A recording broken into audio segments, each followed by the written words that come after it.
Silence. Un danger guette les usagers de route à Porto Novo.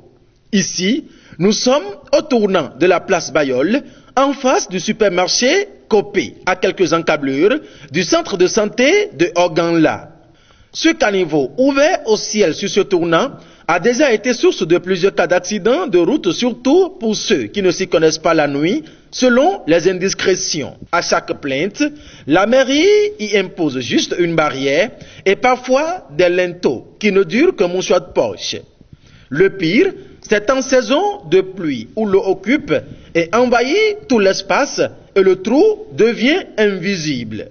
Vu le risque auquel les usagers de route sont exposés à Oganla, Guérit TV Monde alerte et implore l'indulgence du service technique de la ville de Porto Novo à y faire un tour pour constater de visu ce dont on parle.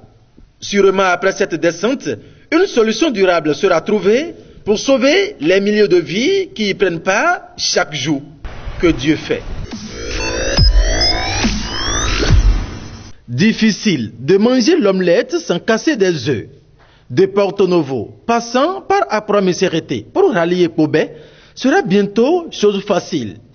Mais pour le moment, les riverains devront se patienter encore.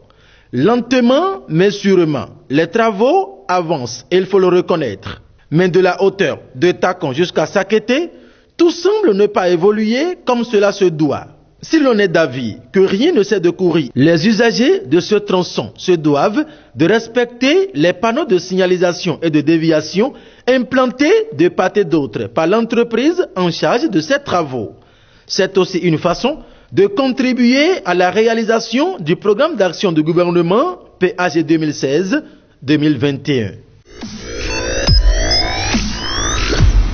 En milieu médical, c'est connu. Un accident vasculaire cérébral, c'est au niveau du cerveau. Accident vasculaire cérébral. L'accident de deux types couramment. Ou soit un vaisseau sanguin au niveau du cerveau est bouché, c'est-à-dire obstrué. C'est souvent un caillot qui a migré et qui s'est retrouvé à boucher un plus petit vaisseau. Et le sang ne circule plus pour atteindre après le caillot. L'autre forme qui est connue, c'est lorsque un des vaisseaux au niveau du cerveau se rompt, c'est-à-dire et crée l'hémorragie. Et le sang se met à circuler partout, à gicler dans l'organe noble, et le cerveau se retrouve noyé dans le sang. L'hémorragie cérébrale, c'est aussi un accident vasculaire cérébral. Je prends le côté sur la confusion que vous créez avec un accident cardiovasculaire ou une maladie cardiovasculaire. Les maladies cardiovasculaires aujourd'hui, c'est plusieurs maladies qui se retrouvent à l'intérieur. Et ces maladies cardiovasculaires, ça veut dire que c'est des maladies qui concernent le cœur et les vaisseaux.